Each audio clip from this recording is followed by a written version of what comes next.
اهلیدین خانه خالم گفتی بهانه کردی صد زنگ لبی جو یارکی نزنگ لبی جو داتر نشود سبرگه های لبی جو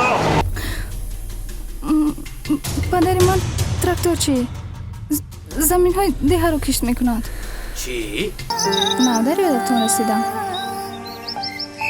یا اینکه ما رو فراموش کردید. گنجشک بچه با پدرت چیک چیک نشان نده. مرا یگان کس پیشواز میگیرد یا اینکه من خودم بیایم؟